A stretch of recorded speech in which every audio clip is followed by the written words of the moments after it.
Hey everyone, let's get ready today. You guys probably saw my videos from last night and everything, telling you about, what it's like to have chronic illness and everything. It can be pretty hard. And also getting ready on a daily basis can be really difficult. Something as simple as just getting out of bed takes energy. Something as simple as brushing your teeth takes energy. Well, for those of you who know me, you know that I don't wear makeup all the time because that takes a lot of effort and a lot of energy, and I can get really exhausted doing so. So the only time I really wear makeup is when I am feeling depressed and put on makeup to make myself feel good. Or if I just want to be pretty, I just feel like doing it. Or if I've got a special event. Well, today, taking off my glasses now so I can start getting ready. It's my anniversary. So I want to look a little bit nicer today. And I have to go to work today, and I'm excited about work. I love going to work. But having these chronic illnesses and stuff can be hard to deal with. But as you can see, I've got a lot of different items that I use, and on a day when I just want to do like the bare minimum, I'll probably put on just mascara, maybe a little bit of eyeshadow, and a tinted lip balm. I don't usually do the foundation and all that other stuff because I'm just too exhausted to do that. But I'm going to actually do a full face of makeup today, and I'm going to show you exactly what I do. Yeah, just put my makeup bag out of the way. But you'll see why this takes so much effort. And this is what a lot of people, like normal people, take for granted. They think, oh, I can just put on a face of makeup and I can go, and they've got all this energy. Well, with my condition, I deal with chronic pain. I can sublux and dislocate. Sublux is where the joint slides in the joint and almost pops out. And it can be very painful. And also I deal with spasms and just flare-ups, and I deal with fatigue. I'm always tired. So it can be really difficult to get through doing stuff like this. So the first thing that I do, this is a 3-in-1. It's a primer, and it also sets and refreshes. And it's a Wet n Wild. So I use this on my face at the beginning to prime it, and I actually rub it in. I know probably some of you are freaking out because it's like, oh, rub it in, but that's what I do. I rub it in. Except for if I have a full face of makeup and I use it to set my makeup, because I don't always use this to set my makeup. But that's the first thing that I do, is to set it, to prime it and get ready for a clean slate. And then I take this, I do a lot of Wet n Wild makeup because it's what my skin likes, but I also have to be careful with certain makeup items because, especially like with my eyes, if that makeup gets in my eye, I end up being very sensitive to it. My skin is very sensitive to certain makeups, so I've got to choose makeups that work. And the Wet n Wild seems to work just fine. But I use this Wet n Wild Photo Focus foundation, and I just put it just all over, and that's about enough. I just spot my face pretty much. My daughter says I look like a cheetah.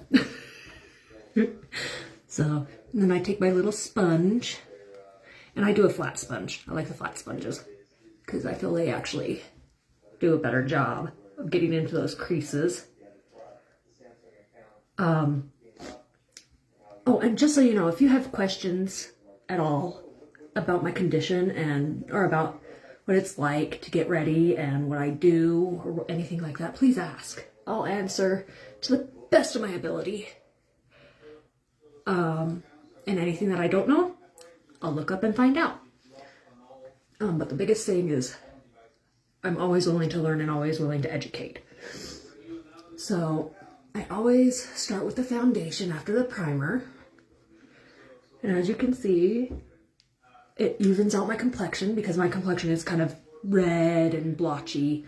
Especially here on my chin, you can see I've got little blemishes and stuff. Getting old with, you know, little whiskers and stuff too. You can end up with ingrown hairs and it's a pain. I hate whiskers, but whatever. So now I've done the foundation.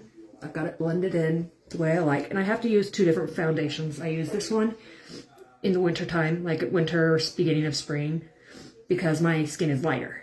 But then I go to a darker one in the summertime because I've been out in the sun and my skin goes darker. So, and now I use a concealer. And this is the ELF Hydrating Concealer. And I just put that. I'm also doing this one-handed. It's not necessarily the easiest. So I'll put this on the blemishes to help hide them a little bit better. And I also put it on my eyelid to give me a clean slate for eyeshadow. And I also put it under my eyes because of my dark circles and backs because of the chronic fatigue and stuff. So you can see how this would be really exhausting for someone who has chronic fatigue and has chronic pain, because even these little simple things, like even something as simple as brushing my teeth, on my bad days, I will actually get dizzy and I'll actually have a hard time, like feeling like I'm catching my breath, like I felt like I've run a marathon. And I'll actually have to go and take a second to get myself right. And it's not fun. And a lot of people are like, well, why would you get so tired? We don't know. It's just different.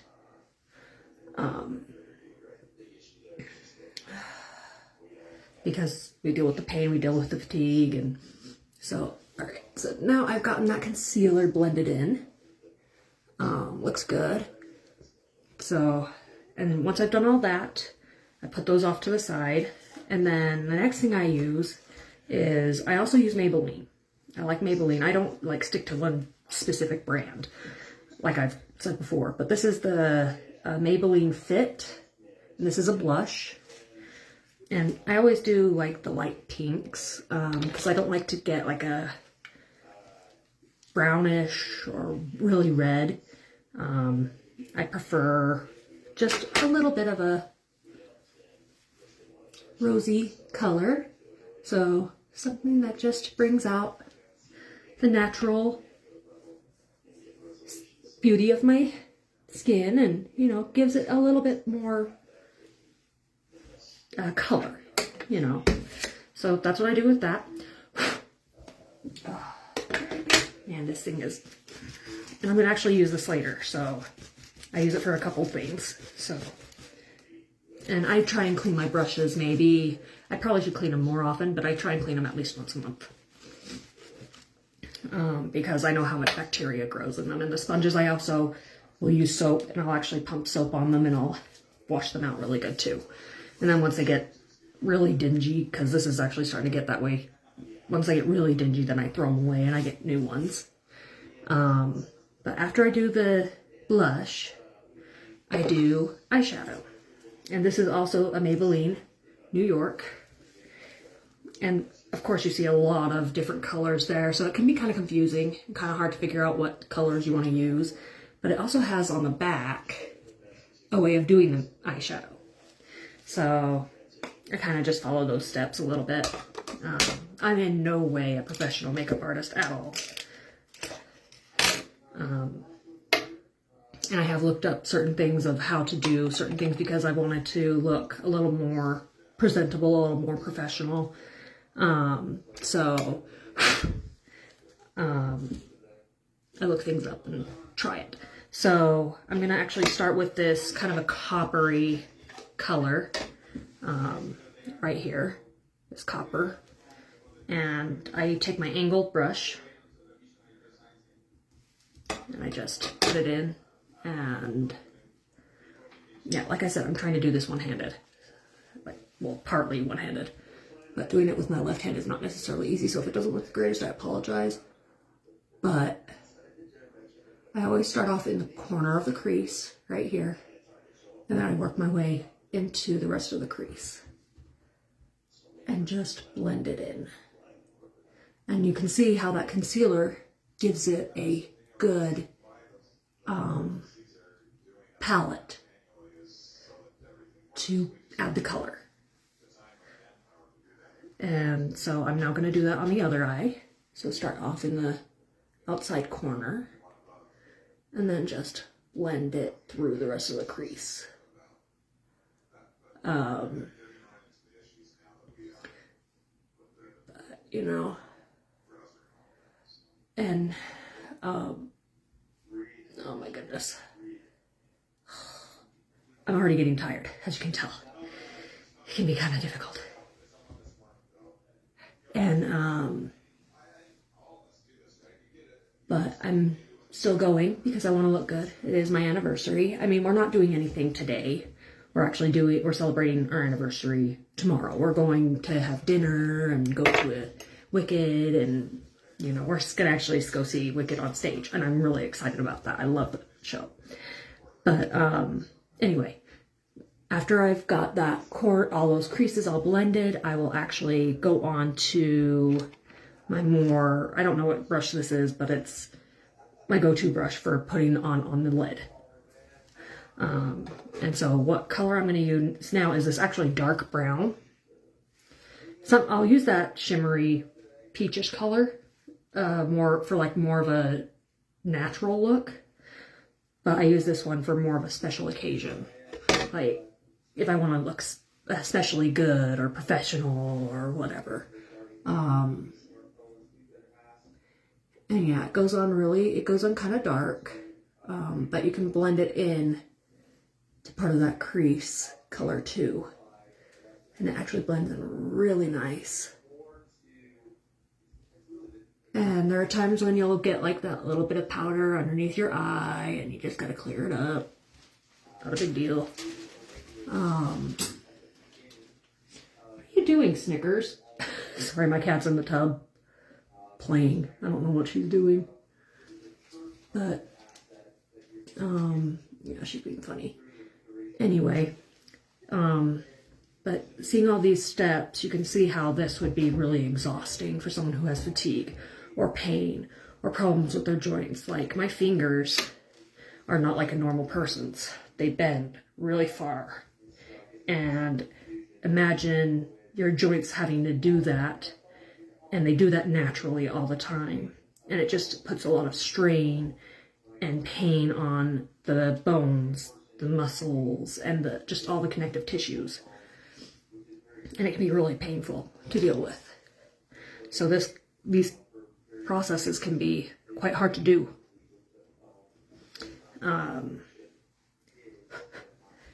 But we do our best to get it done. And this is me. Normally on a good day, I can get my makeup done within 15 minutes, tops. But on a bad day, or a day where I'm struggling, it can take me 30 plus minutes to do my makeup. So now that I've gotten that eyeshadow on my lid, I'm going to blend it in a little bit more on this side. And like I said, I'm doing this left-handed. Not easy for me. I'm right-handed. But next, I will take this puffy fan type brush, and I'll take my like white, like cream colored white right here, and I do the brow line. But if any of you have questions, please ask about what I do for makeup, or you can ask about my illness. You can ask about what I do for my mental health. You can ask, you know, any questions. I'll answer what I can. But yeah, I just go right along the brow line, right there, and just start blending in the best of my abilities with this color. Okay, now that's done. So then I just take my brushes, put them in their little container, and then put it off to the side. And I also take the eyeshadow, and I'm weird this way, but I don't like the powdery bits, so I just blow them off. And then the next thing that I do is I will do my eyeliner. Now this, I'm not sure how well it's going to turn out because I am right-handed and I'm doing this left-handed. Because normally I would do a wing and, you know, I don't know if I'll be able to do that. So, wish me luck. So we'll just see how well I can do this. So I just go right along the top of the lid, right at the lash line. And I'm going to stop right about there.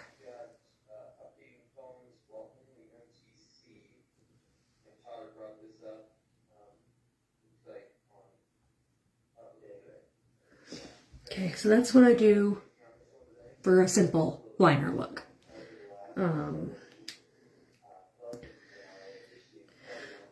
And do it on the other side.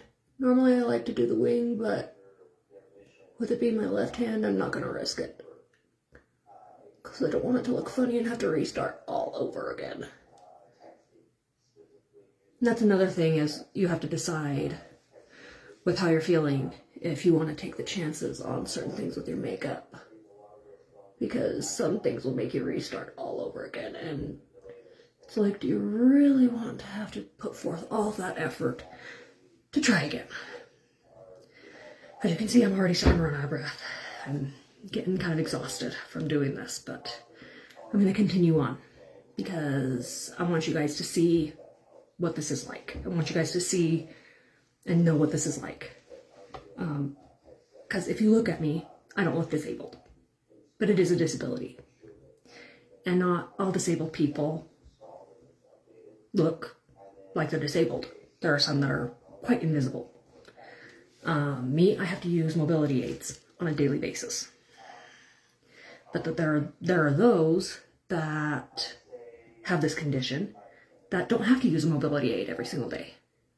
They can walk normally, and I have seen so many people get criticized for just walking.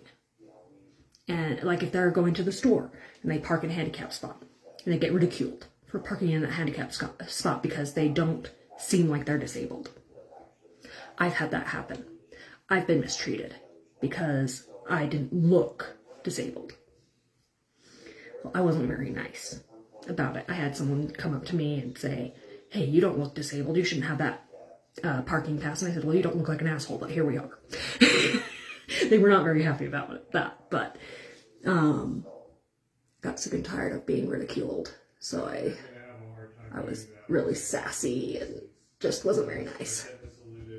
And those of you who know me, I'm normally a very nice person, but you piss me off enough, you'll get my mean side. But anyway, I'm now doing my mascara. And this is Wet n Wild Mega Volume. And I always do at least 2 coats to make my eyelashes darker because I've got long lashes. I get that from my dad's side of the family. I've got long lashes, but they are light in color. So I do at least 2 coats of the mascara.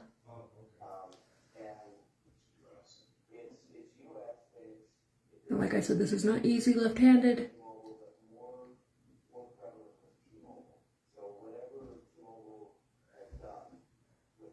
I don't know anyone who can put mascara on without making a face like ah. Sorry guys. Oh, at least I didn't get myself in the eye. That would have hurt.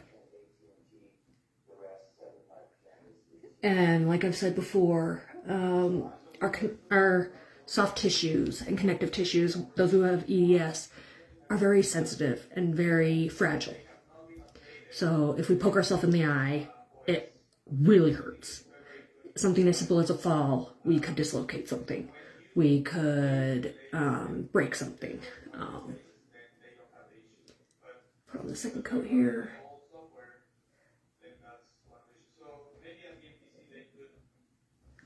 And, you know, it's not fun. This condition is not for the faint of heart. And I'm just glad that I have the least dangerous. And, you know, I feel for those who have the more dangerous types. Because the more dangerous types, like there's the vascular kind, and that affects the heart and the arteries and the veins.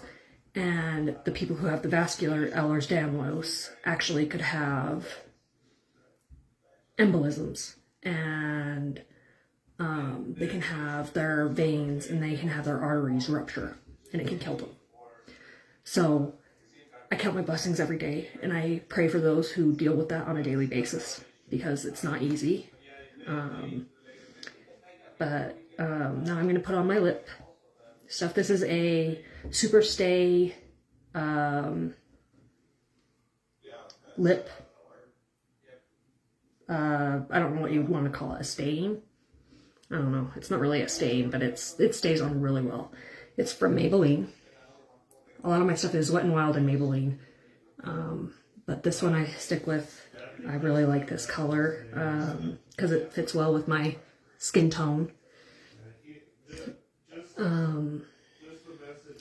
But yeah, and it's a stick, so I always outline my lip first.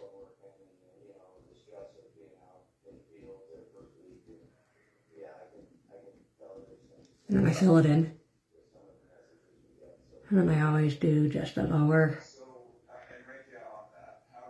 lip. And it doesn't take much of this lip stuff to cover what you need. And as you can see, it gives a really nice color. It gives a nice matte. It's not shimmery like other lip stuff, because I'm more of the matte, not the gloss type look. And yes, I use toilet paper or paper towels or whatever, and I just fold it up. And this is so I don't get the lipstick on my teeth.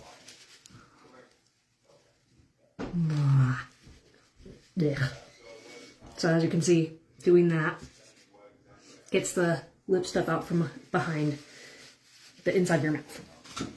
And then I just toss that in the trash.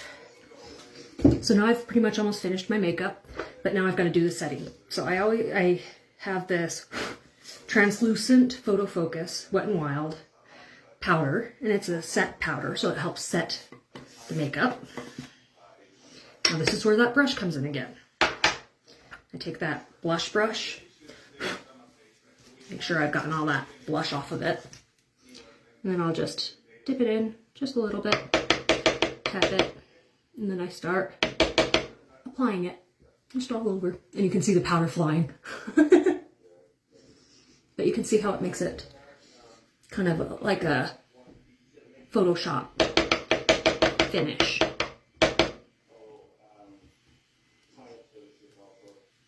I just put it all over. Just all over the face, and you know, just try and make it look decent. Okay.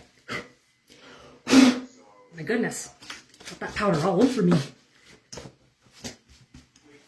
Alright, so once that's done, I just start getting ready to put all my makeup away. And so I've gotten that all done. Now I can put on my glasses, and my makeup is done for the day. And after doing all that makeup and everything, I feel like I've run a marathon. I'm exhausted, I'm tired, but it's worth it because I feel beautiful, and I feel like I can accomplish anything. It can be really hard at times, but today was one of those days where it's like, yeah, it's a special time, celebrating 15 years with my husband, and, you know, that's a huge accomplishment. And then I also have to go to work today, which I'm really looking forward to. I love helping people, and I love dealing with the customers and dealing with my coworkers. To me, it's not work, it's play. I love being there. So, yeah, doing that stuff, it can be like just getting ready can be a challenge. And even something as simple as putting my makeup away, like what I'm going to do right now. Get my little makeup. Ooh, loud noise, sorry. Something as simple as putting my makeup away can also be tiring. But I always put it away. Normally I'll put it away as I'm going through it, as I'm doing my makeup. But today, since I was doing a live video, I'm doing it a little different. That's fine. Just getting everything put in the bag now. My makeup's open. But if any of you guys have questions, please ask. I'll do my best to answer. But yeah. Now you can see why it's so difficult for us to get ready and why we don't always put on makeup and stuff like that, because it is tiring. It's very difficult to do. And, you know, we've got things that we deal with that not many people would think of. A lot of people take this sort of stuff for granted. Something as simple as just getting up out of bed. Something like that. With me also having a condition where my blood pressure drops dramatically, and my heart rate will race when I change positions. It can cause me to faint. So I have to be careful when I'm getting up, and it can be just as exhausting. So when I sit up out of bed, I've got to sit on the side of the bed for a bit before I stand up. And then when I stand up, I have to take a couple seconds, and then I can start walking. Because if I don't, and I sit up and I just start walking right away, I'll fall over and I'll faint. It's just how my body is now. And coming to is probably one of the worst things ever, because you are so disoriented and you're so you end up with a headache. And if you hit your head, it really hurts. And I've gotten 2 concussions from fainting. Scary stuff. But you know, I live my best life. I do what I can. And it's definitely not easy. But I do it for myself, for my kids. And I think by me continuing to go on and continue to work through things, and as they see me struggle and as they see me get help and stuff like that, I'm actually able to help them, because they realize, hey, if mom can do it, so can we. And that's my biggest thing, is if I can show people that if I can do it, so can they, I feel that my life has been worthwhile. I love helping people, and that's the same thing with not just chronic illness, but with mental health as well. There have been times where I've had to go get help, and I'm not talking about just going to a counselor. I had situations where I did not like where I was with my mental health, and I actually went into a facility because my meds were not what they were supposed to be, and that's what was causing the problems. Was the chemicals in my brain were not balanced because the medications I was on were not right for me. So I went in and got help to change my medications, and I'm hoping that by sharing this, people realize that it's okay, that the stigma is not, I mean, there's a big stigma about those facilities, but they are fantastic. They are there to help you. And it's worth going to them if you're struggling, because you can learn so much. and you will actually grow stronger as a person by going and getting that help. And you'll actually get a new love for yourself. And I know at times it may be hard to see yourself as this wonderful person, as someone who is worthwhile. Because I was there. I was there. I didn't like myself. I didn't see myself as this wonderful person. I didn't see myself as worth love. And it's because I've been told that by people who I thought were friends, by people I dated. And I believed it for so long. But going through the journey that I have gone through, I wouldn't change it for the world. Because now I see myself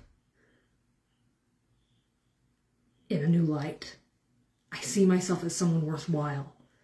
Someone who is worth love, who is worth the effort. And that has taken years to accomplish. And I'm so grateful for it. And even with this chronic illness, which can also cause problems with mental health as well, because you have to go see doctor after doctor after doctor. And you also deal with doctors who think you're faking it, or med seeking, or they just say it's all in your head. And that can cause PTSD, and it can cause lots of other problems. And it can be really, really hard when you don't find a doctor that's going to believe you and listen to you. But once you find that doctor, it is a breath of fresh air. It is like, oh, this doctor is going to listen to me and is going to do what they need to do to help me. And I've had quite a few specialists that are like that. And they listen to me, and it's wonderful. I'm so grateful for them, and I'm so grateful for the modern medicine that we have. But I just wanted to get on and also, show you guys what my getting ready looks like with makeup, and also just share with you guys some of my experience so you guys could actually see a little bit of what it's like. But I want you all to know that I love you and I care about you all, and please just keep hanging in there, keep fighting. It may be hard, but life is worth it. There are people out there who care about you, even though you may not see it. If you're struggling, you may not see it. There are people out there. And I just want you... Oh, hi, Callie. You guys are awesome. And you guys all make my day brighter. And I love you all. And I'm going to go ahead and get off now so I can go get some food in me. So I'll just talk to you guys later. All right. Thank you for getting ready with me. I'll talk to you guys later. Bye.